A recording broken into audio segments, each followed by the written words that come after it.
And I had to acknowledge I was bang on average as a coach. So thus, my team was bang on average. And the realization of wanting to change that, I embarked on a learning curve. Mick again gave me the amazing opportunity to come visit training teams at the World Cup and watching how the very best do it. And the essence of what I walked away with, and this is the part that touches about team building, is when you get a team to play for the pure love of being together, amazing things happen. This podcast is brought to you by Hey Taco, the only peer-to-peer recognition platform that uses tacos to help teams around the world share gratitude. I'm Doug. I'm Una. This is our podcast, Amazing Teams.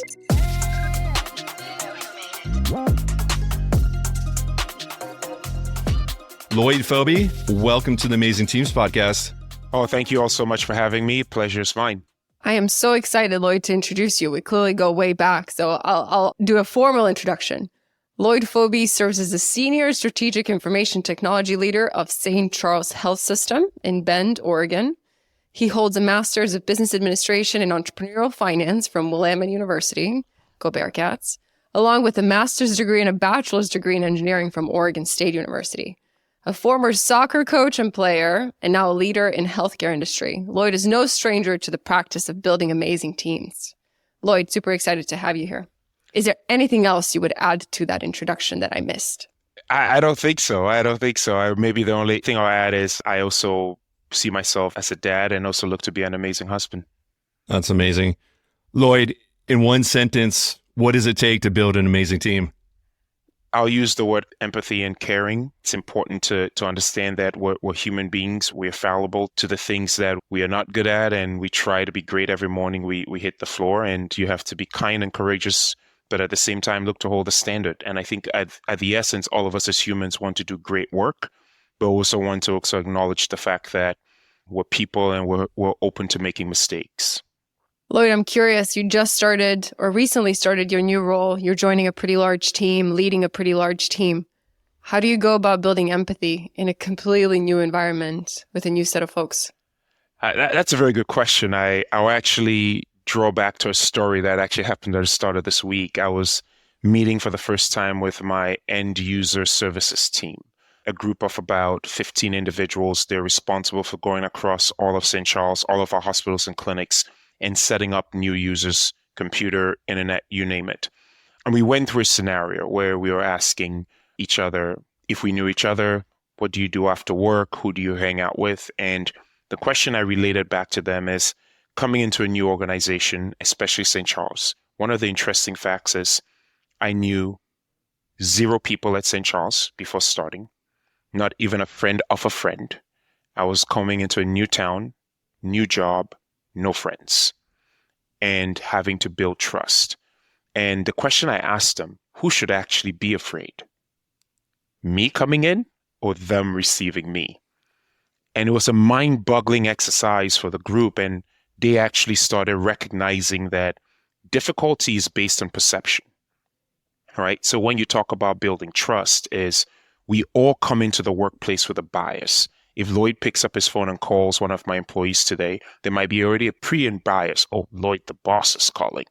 But my task is to actually break that bias. So to build trust, you have to be able to reset what expectations are in a relationship. And we all come in with what we think relationships should be. And my task with my team always is to remind them about my own humanity, my own fallibleness and mistakes, and encourage them to recognize that it's actually in our mistake making that we learn. And it's one of the base principles of lean training. Mistakes are golden because it provides us the opportunity to build a relationship on truthfulness, for us to look at the same picture and say, how do we make it better? Now, to even take that a step further, I have to put myself out there to be accessible to my team and to walk the path with them. So I spend a lot of time in the first weeks rounding and going to the Gemba, spending time with my teammates in their work, seeing the problems that they see. Not always providing a solution, but being a companion.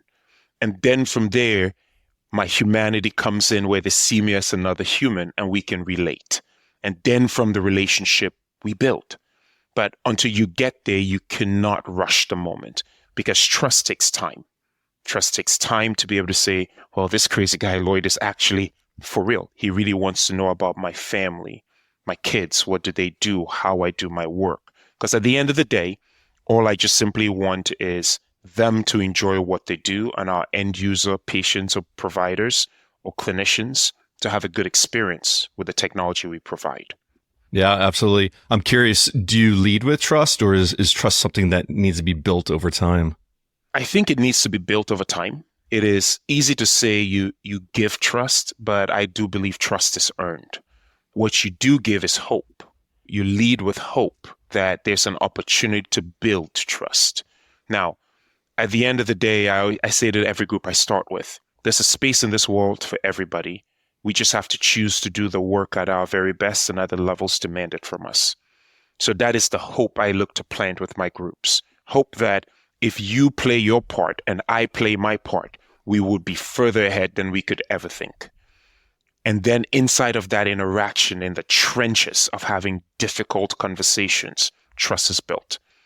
And if you can actually create that environment of the trenches where trust can be built in actions of how we treat each other during difficult moments, during difficult conversations, during joyful moments, during joyful conversations, then the trust is genuine. And that is really what I hope to do, is develop genuine trust. And I hope I do a decent enough job. Most of the people I've worked with, whether it's here at St. Charles, my past life at Multicare, Salem Health, when we pick up the phone to talk to each other, it doesn't seem as if we have been apart. It seems as if, well, we were just working together last week. And then sometimes those are the markers in the road I use to say, am I doing a good enough job to establish a truthfulness with my friends? Lloyd, how did you go about learning this? As I mentioned, you played soccer, you coached soccer. Now you're in a completely different industry. You didn't wake up knowing this, I don't think. None of us do. How did you learn to appreciate empathy and building trust as part of building a team? Can I blame my mom for that? I think that's what I'll have to go back to childhood. I was born in one place, raised in another, but I've always had an amazing set of siblings. They treat me with love. They treat me with kindness. They're there for me when I need it. Truthfully, no questions asked. I have the opportunity to fail in my environment at home and be given an opportunity to stand up again. And you try not to disappoint. And in trying not to disappoint, that's what you then take into the external world. But you need moments to practice it. You need moments to be in very difficult situations and find your way through it. Now, family, of course, helps you through that. But when I think about the last 20, 25 years of my working career, I've always looked to challenge myself in environments where I am novice. And being comfortable with that uncomfortableness is just a moment of practice. And I think, Ona, you're in the same boat as you get on a plane and you come into a new country. I did that at the age of 17 and a half. I landed in the shores in America and I didn't know many people. I had some siblings that helped me, of course. But when I got to Oregon State, I was on my own, right? But some blessings happened for me. I had an amazing roommate in Ryan Johnson who goes off and plays professional soccer. And now we live in Portland together. With nothing demanded in return, he opened up his doors to himself, his family, his loved ones, and they welcomed me in. And nothing ever asked back in return. So it reinforces the moments where trust is created through the environment. And I went on to meet great teammates that today were still friends, and they opened up their doors. So I also see it as an opportunity for myself to return that favor to everybody I try to interact with, is open up your doors without demanding much in return. Now, some people would pay that back into the future and some people will not, but hopefully they pay it forward to somebody else because you showed the same kindness and love. But at the essence of it all, I would have to take it back to childhood and the environment. I'll put that my mom insisted that I grew up in and always insisted I shared everything with everybody and never ate alone in that regard. It ingrains in you who you're going to be then going forward the rest of the way. I'm going to circle back to amazing teams and let's put ourselves in a spectator shoes. Mm-hmm. And we are standing on the sideline of a soccer game. How do you identify an amazing team? There's a great book called Tribal Leadership. It talks about these 5 stages. as a soccer coach, and Una probably saw me during my I'll call it my formative years in my philosophy as coaching, because most of us as coaches, we tend to do what was done to us, right? We tend to establish our coaching philosophy along the lines of how we were coached. And then along the lines, we have to adjust. So my first 2-3 years as a head coach, I was replicating how I heard coaches move. You know, you were hard on the players, you were yelling, you were talking to them the whole time. I got the initial, what they call new manager bounce, where my teams went from being abysmally poor to bang on average. And I sat there for 2 years and I was extremely disappointed with my team's performance. And then I was talking to actually one of my former coaches. His name is Mick McDermott. He actually ends up coaching at the World Cup. He said to me on one of the calls is, "You keep talking about your team. What about you?" And it was maybe one of the most shocking moments of a conversation where you just freeze and you go, well, I think I'm okay. I think I'm good. And as I hang up the phone, I said to him, well, am I good? Am I good enough? Have I been performing well? And I had to put myself in a very vulnerable position. I actually eventually called the coaches in my own league I played against. There were 3 coaches I ended up getting on the phone with and just asking them about my team and what they saw. And they were actually open and gave me feedback. And I had to acknowledge I was bang on average as a coach. So thus, my team was bang on average. And the realization of wanting to change that, I embarked on a learning curve. Mick again gave me the amazing opportunity to come visit training teams at the World Cup and watching how the very best do it. And the essence of what I walked away with, and this is the part that touches about team building, and you talk about level 5 in tribal leadership, is when you get a team to play for the pure love of being together, amazing things happen.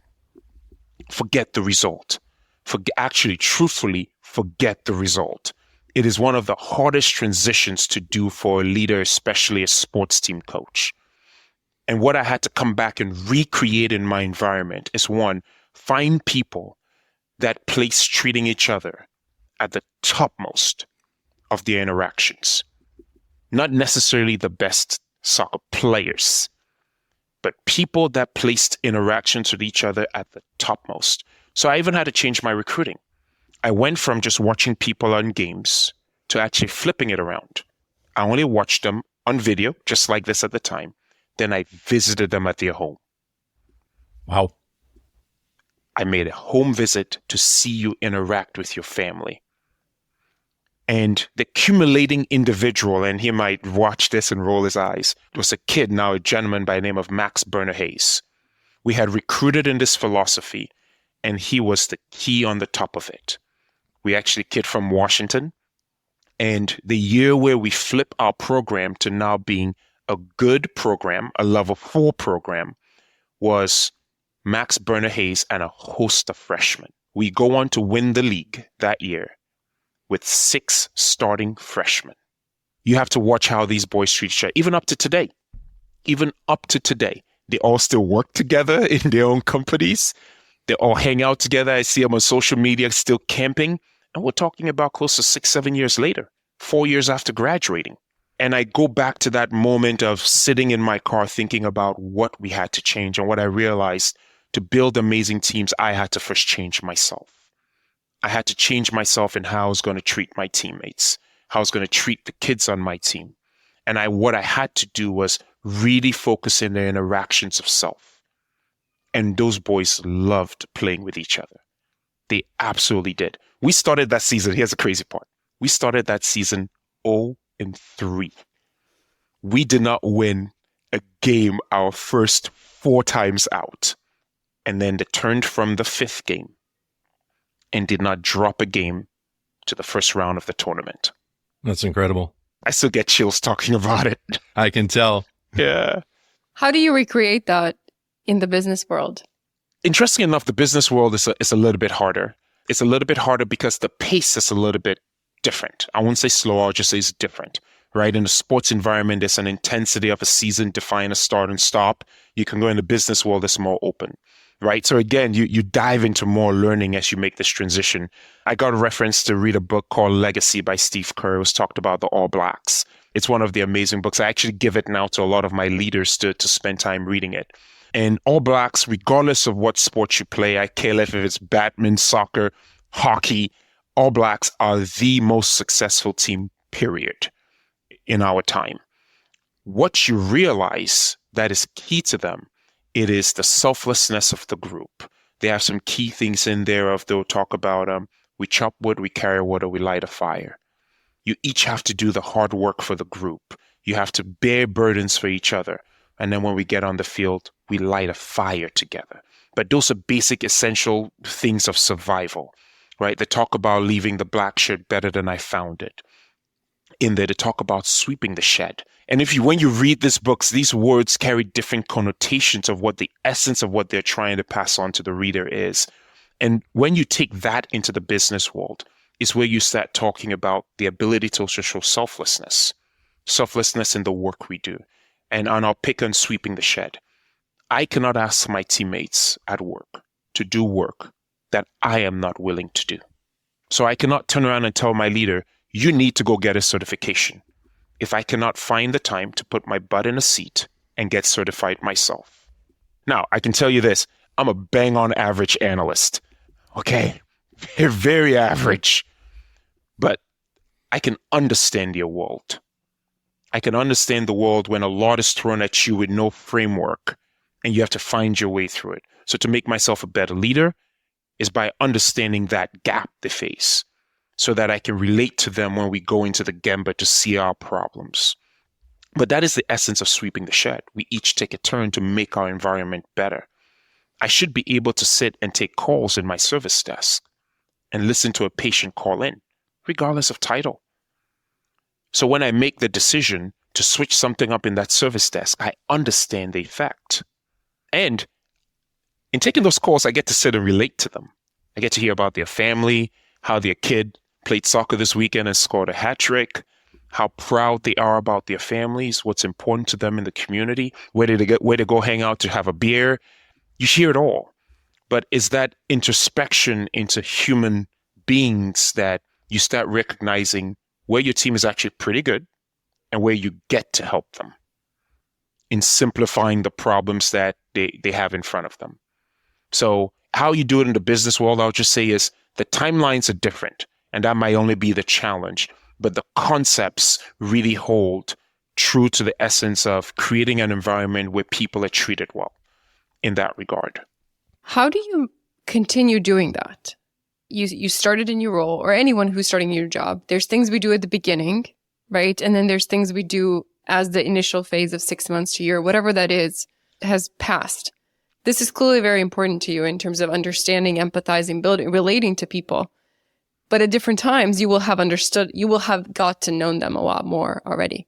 How do you keep it going, even when the novelty and the need to learn more has passed? Yeah. And it's interesting because we're this call today, right? How do you keep it is appreciation of each other. Mm-hmm. We quickly forget. Actually, we're now trained into a society that tells you everything wrong you're doing. I mean, turn on your TikTok or your Instagram or your whatever. Everybody seems to be doing better than you. A constant reminder that you are falling short. If you're not in this program or starting that business or look this way or feel that way or don't take it, it's just a constant reminder that you're falling short, which is the biggest falsity in life. So the constant moments of turning those messages into appreciative messages is how you keep consistent with a message of growth and improvement. Nobody is a finished article. I have to continuously work on myself. I always have to hear and say, okay, what is Doug reading or working on these days that I should pick up from and learn something from? Same with you, like, what are you doing that I have to pick up on it and learn on? So I always ask the questions of trying to understand people's whys, their motives of how they work, because it's reflective. It's a mirror for me to bounce and say, wow, he or she's doing this. That's interesting. How can I take that and add that to my repertoire as well in there? But at its bare essence, it's always trying to improve the quality of your team. that doesn't mean changing seats of people. No, that means is treating your teammates so well that they want to stay, but training them even better that they can go work anywhere. I want people on my team that want to be here. And if this is not where you want to be, it's also my responsibility to get you to where you want to be. And then I have to celebrate you there. And when we talked about length of relationship, there's no way we end up on this call if we did not run into each other in business school and sit in class together and me cheat off your sheet and end up here today. Well, I had to also encourage other people to go become better, because someday they might turn around and pull me forward. And that's how a team grows. A team grows by its ability to elevate its individuals, not just one person, but everybody having a moment in the sun. And we will stay consistent in that growth. Now, Lloyd, I'm going to steal a question from Doug because I know he's going to ask you this. What keeps you going and motivated? This one has shifted over time. At the start, I wanted to be great. And I'll say the start is between my early years to maybe my early 30s. And then in my early to mid 30s has always been my family, giving them the opportunities that I never had. And I think every parent, that's what we dream of. And they're getting now to the age where I can see the end, where they're leaving my home, right? And I'll say that, and my wife might give me a little frown if she hears this ever in an interview.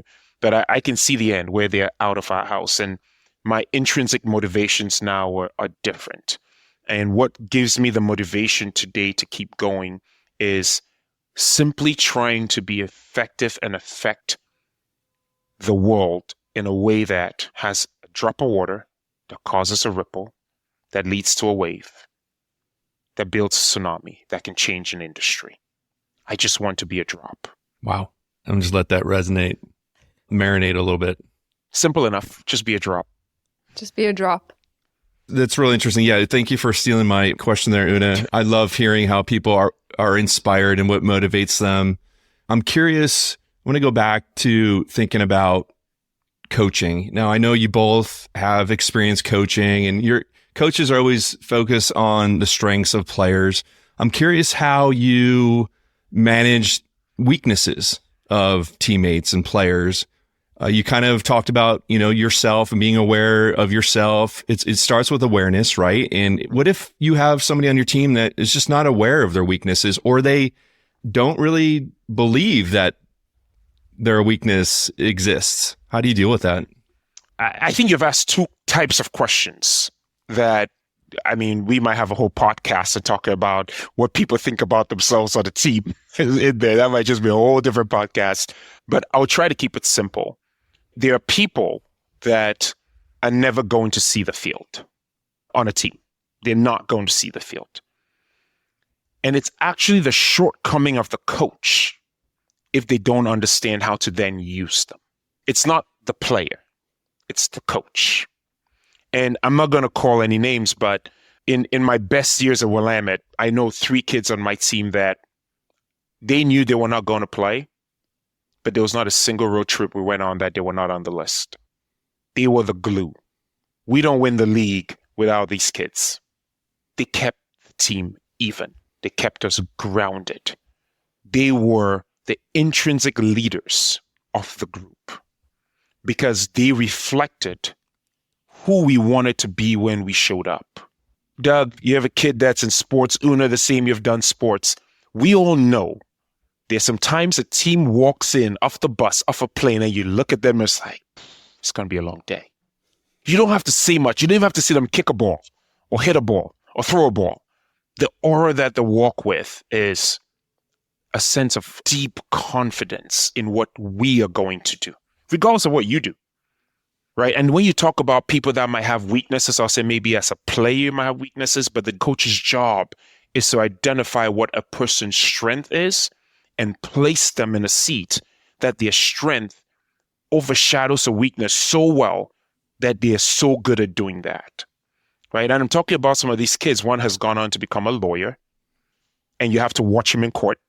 I flew into San Francisco once and watched him. I was like, yeah, we saw that on the team. He can convince a room to cross a mountain that is full of ice just because of his way he presents himself, right? Another one has gone on to be an amazing leader here at Nike. Another one has started a business. They are just such characters. But playing, they were falling short. And if I had just looked at them from the lens of, can you kick a ball into goal? They will not have a space on our team. Now, on the other side of that question is individuals that are not truthful to themselves. Okay? And that is one of the hardest spaces because most of the times that is a negative lane. Not every seat fits on your bus. And you have to be okay to recognize that at some point, this is where you have to find a better home for them. So kids came to us and transferred out to other schools. And I had to say, okay, this kid is so driven to just only win. Maybe I need to just send you to Division I where that's all they talk about. And that is okay, right? And it was great emphasis for the kid. They got all the accolades. We got accolades that we sent the kid to D1. But we also understood that the chemistry of what provides excellence in a group is just not only the X's and O's, right? And I'll name a coach that also gave me a great opportunity during that time, Caleb Porter, who ends up coaching at the Portland Timbers. Now he's with New England. I remember coming and watching his practices when he was with the Portland Timbers, and he actually gave me an open door policy. It's like, Lloyd, anytime you want to walk in, you can walk in and watch. A couple of years later, talking to a lot of players that have played for him, they emphasized the exact same thing, his ability to build a team. Very few of them talk about his X's and O's. They talk about the way he made them feel, the way he was welcoming, the way he held to a standard, very approachable. They can communicate with him anytime, even up to today. That is leadership at its best. And I'll give it a plug right now since this might be on air. If the U.S. is ever going to succeed at a World Cup, that's the kind of coach they need. They might not, while Croatia is still decent. Okay. I'm wearing two hats here. It's really hard. It's really hard. Rooting for both, unless they're playing against each other. Lloyd, question. Well, actually, more observation. On the first point, in terms of understanding people's strengths and when they might not be suited for a particular role, like playing on the field, but they might be a glue. Does that resonate with empathy? Does that resemble empathy? Because we think of empathy as understanding the other person, but I feel like the extension of it is understanding who the other person is, not just what they feel like, what their favorite things are to do, but truly seeing them for who they are. Yeah, I think you said it really well there. We have talked about empathy actually through this whole podcast without actually giving the word to it, right? And I sometimes just reflect from, I'll just say, our worldview today. You look at battles across the globe, social media, you name it, and that is what we are taking away from ourselves, the opportunity to be empathetic to another human being, recognizing that there's a strength in everybody and we have to elevate it.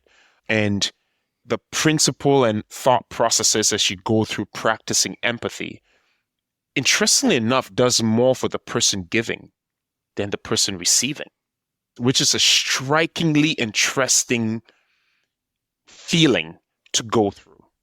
I hope that as we interact more and more in this world, the balance of giving keeps on increasing because it is so rewarding to be a go-giver, which is another book that I encourage anybody to read. It's actually my favorite book. I'll bring it for you, Doug. It's a really good book. Yep. It's my favorite book. It's the simplest story ever told of the principles that make you great. Flat out my favorite book. I love that. You're talking about giving. With Hey Taco, you have 5 tacos to give each day. Yep. And you can use those tacos to recognize someone for something they've done or to show your appreciation. Who are you giving your 5 tacos to today and why? Wow. The problem is I have more than 5 in the back of my mind. So I know at some point I'm going to get a text message from somebody that says, oh, you're not giving me tacos today? But I will ask for forgiveness and say it's a new day. I have to start off with my wife, Brittany Fobi. She allows me to do what I do best because she's the bedrock of the family. She keeps us moving due north. Even when I try to go south, she pulls it back in and sends us north. In there, it's deep sense of appreciation for what she does, and sometimes not a lot of accolades come her way because it's unseen. It's for our family. The kids truthfully expect it. They think it's normal. But I think us as adults recognize that it is not. So I would say my first taco goes there. And if I could give her the full basket of 5, I would. But I need to keep some for myself too. So the first one there.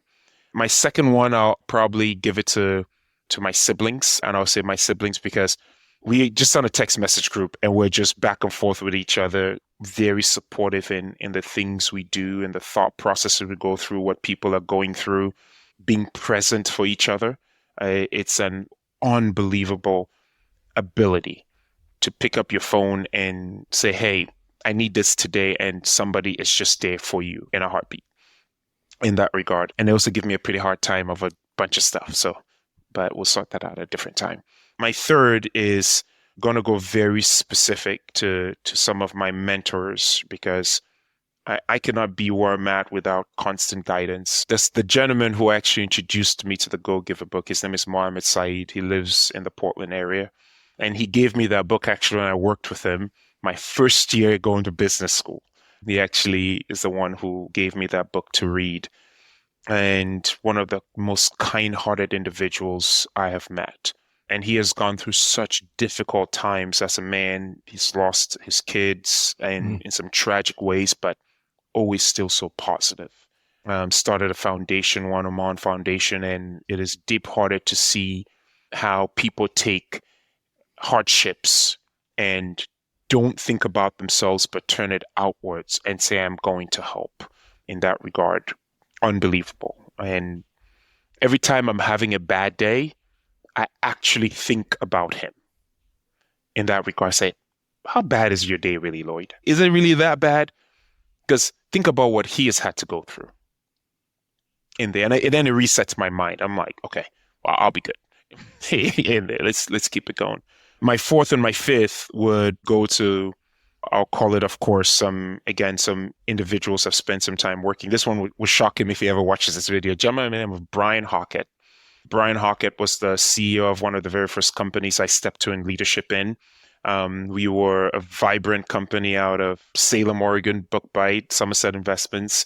Ended up building a great arm company called Active that I think actually got sold last year, got bought out last year.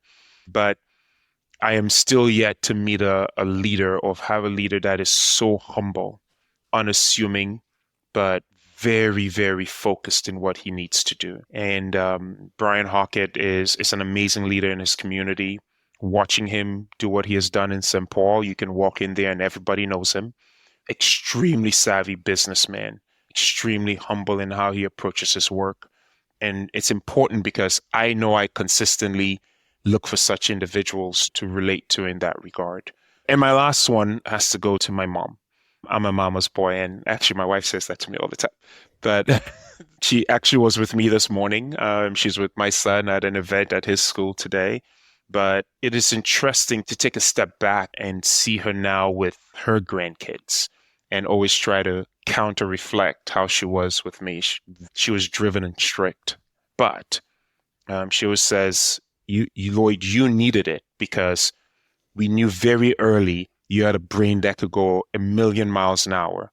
And if we did not put it on a path, you would just end up tearing your own self apart because you were going in too many other directions, but then being focused and going very hard in one direction. Constantly there when any of us siblings need it or the kids need it. Very intuitive to when things are rough and hard.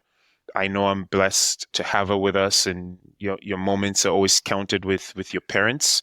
And somebody left me with this analogy and said, hey, if you see your parents during the 4 key holidays, Easter, Christmas, New Year, pick it, 4th of July, Halloween, whatever one you want to add into the 4th. And that is 4 days out of the year. And you would just say 10 years left to live. Do the math. Do the math. Okay? You have 40 days left with your parents. When you fit in that lens, it's totally different how you approach the interaction of empathy. Just totally different in there. So those are my 5. As I said, I know there's somebody out there that is going to give me a call after watching this and I'm going to give them all the tackles I have on the new day. Exactly. You get fresh new ones tomorrow. They can get those. Exactly. So really appreciate you asking that, Doug. It made me be reflective. I really appreciate it. You're quite welcome. Well, I want to be respectful of your time, Lloyd. I want to thank you for being on the podcast. It's been a pleasure talking with you. Really great meeting you. So thank you. No, thank you all. It is a joy meeting you, Doug. Una, nice seeing you again. I'm really so excited about the work you guys are doing. You're touching what I'll call a space that it is so essential to our being that we sometimes as human beings forget that it's essential to our being. But when that door is open, we find new levels of energy and excitement to do what we do. So thank you so much for investing the time and bringing this back to the forefront. And I'm just so happy I could be part of your journey. And I said really part of your journey because I don't think it stops with just the podcast. It definitely doesn't. Lloyd, always appreciate it. Always love every moment we get to spend together, virtually or in person. So thank you. Pleasure's mine. Thank you guys so much. Thanks for listening. One of the important things about building a team is gratitude. If you're looking to add more gratitude into your team, check out heytaco.com. We are clearly biased, but it really does work. Use the code AMAZINGTEAMS to receive 15% off for the first 3 months of your subscription.